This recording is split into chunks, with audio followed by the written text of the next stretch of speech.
See me? For those of you that don't know, I decided to set myself a challenge of doing 52 new things in 2014. I made a list and stand-up was one of them. I didn't expect to do it this soon when I made the list last Wednesday, but I messaged Fiona knowing that they do events like this here. The funniest thing that Alex has ever said, and this is completely true, and for anyone that reads the emails we send out at Guaranteed Fitness will have heard this one already. Last summer we were down at Peppa Pig World in Dorset on a family holiday. And my parents, we went off and we were queuing up for one of the roller coasters, and we were talking about my brother-in-law Lee's tattoo that he just had done. Lee has had 3 tattoos now. The first one is Samuel, my nephew, and his date of birth on his arm.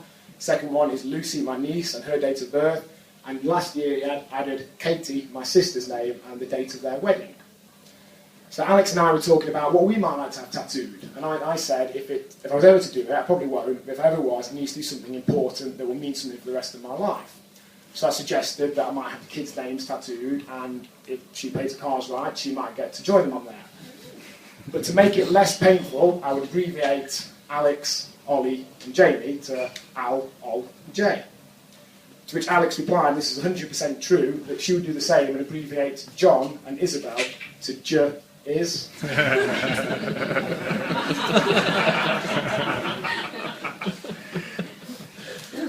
was slightly disappointed actually on the same holiday to come in and Alex for the first time ever said to me, "You smell gorgeous." To which I replied, "I'm wearing Lee's aftershave." We also went to the Olympics last year. While we were there, we took the kids to the Natural History Museum, and Alex, again this is completely true, asked me if one of the animals in the museum was dead. It was a skeleton. Don't worry, Matt, your turn's coming in a minute. Can't wait. And later on, when we got back home, we were watching the men's marathon medal presentation, to which Alex said, "Oh my God, how tall is he?" To which I pointed out, "He's on the podium." You're finished now, don't worry. One of my other goals, I know, so I'm skipping ahead there. Okay, I've got a bit of a problem with my back. For those of you that don't know, I used to be a professional wrestler in my mid-20s. I've had 350 matches, been dropped on my head hundreds, probably thousands of times, and most people assume my back problems are down to that. Actually, I was involved in a hit and run recently, and the police asked me afterwards if I knew who'd done it, and I said, "I think it's probably my ex-wife." To which he obviously questioned me, "Did you see the number plate?" And I replied, "No, but I recognise that laugh anywhere." When we separated, we split the house 50-50. She got the inside, I got the outside. Matt, my business partner at Guaranteed Fitness, asked me the other day what I would do if I ever missed my ex-wife. To which I replied, "Take another shot." Speaking of Matt, we were walking down the street the other day and we saw a dog licking his balls. Matt turned to me and said, "I really wish I could do that." To which I replied, "Well, he looks like a friendly enough dog."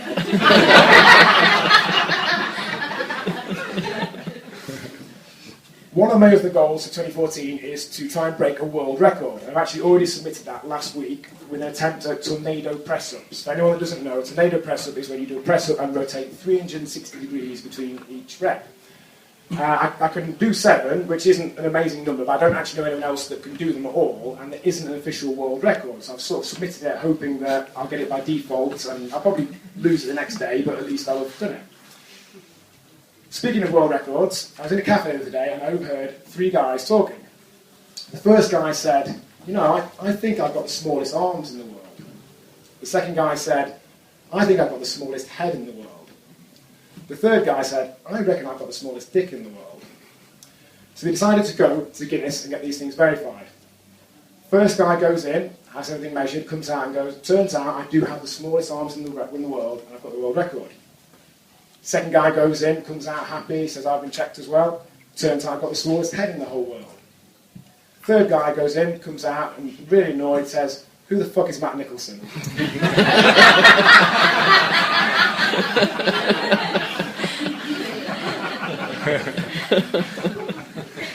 For those of you that don't know me, as I mentioned, I work at Guaranteed Fitness. Matt and I own it. I work mainly as a personal trainer, and I had a guy in contact the other day ask me if I could help him do the splits. To which I replied, "Well, how flexible are you?" He replied, I can't do Tuesdays.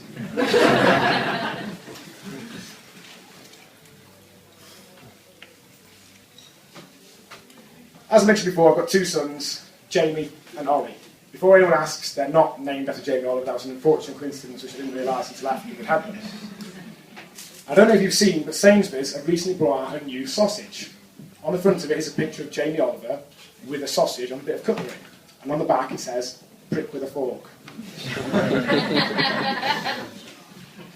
We try and do as much fun stuff with the kids as possible. The other day we took them to a zoo, but there was only one dog in the zoo. It was a Shih Tzu.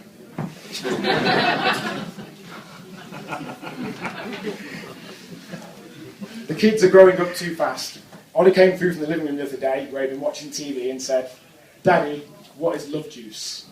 And I was taken aback. I thought I've got at least 10 years to have this conversation. He's only 5 years old, but I thought, it's a different world nowadays. So I sat him down and we had the talk. I explained all about the birds and bees in graphic detail. His little face was shocked, his mouth was wide open, but I thought, he's asked, he needs to know. After we finished the conversation, I said, "So Ollie, what were you watching on TV?" To which he replied, "Tennis."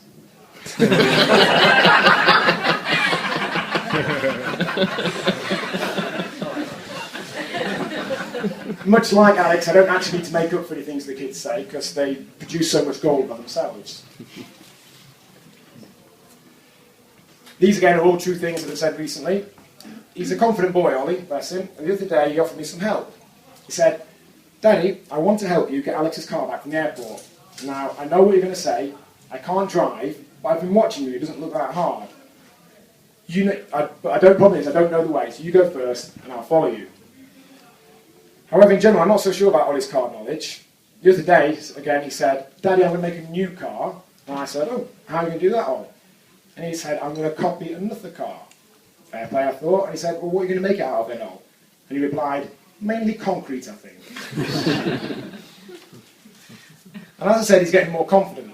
Never was this more evident than about 6 months ago, where I was picking him up from school over near Bakewell and bringing him, Jamie from nursery, and Ollie's little mate Noah back for a sleepover. And we were driving down just near Riga Bianchi, and again, this is a completely true story. And the boys, Ollie and Noah, had obviously been studying and learning about infinity at school. So they were asking me what infinity is bigger than. And they started off with smaller things and said, "Is infinity bigger than a baby? Yes. Is it bigger than you, Daddy? Is it bigger than the car? Is it bigger than the house? Is it bigger than the world?" And Ollie went silent for a few seconds, obviously trying to decide what the ultimate measure of size was, before he asked me, "Daddy, is infinity bigger than my willy?" Jamie, my 3-year-old son, also seems to have a similar opinion of himself. I was picking him up from nursery recently, and I realised afterwards that he was talking about his move from the toddler unit upstairs to the preschool bit downstairs, when he said to me, I not go to school till bigger. I'm not big yet. I big downstairs, but not upstairs." Which unfortunately is partially true. Jamie is a very physical boy. Alex never likes me saying this, and I would never say it so he could hear, but he's not the sharpest knife in the drawer. He may not be book smart, and again this is completely true, but he has an uncanny ability to determine exactly what people have been eating. Only last weekend, and I put this again on Facebook, Isabel, Alex's daughter, had been eating a mince pie in the kitchen. And we made sure that any crumbs and any trace food was removed before she went through to the living room where the boys were, because I didn't want the boys asking for one and having to say no or deal with that. So she's completely crumb-free, completely clean, walks in, and Jamie looks up from the game he'd been playing and goes, "What are you eating?" Had a look at her for a few seconds and said, "Mince pie, that," before carrying on with his game. Unfortunately, I can't think of a way to monetize being good at deciding what people have been eating. They're good kids, really, though, but do you know who gives kids a bad name? Posh and Becks.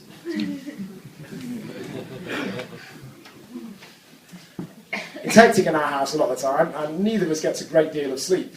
The other night, it was all 1 o'clock, I've wet the bed. 2 a.m, I've had a nightmare. 3 a.m, it's dark. 4 a.m, I've wet the bed again.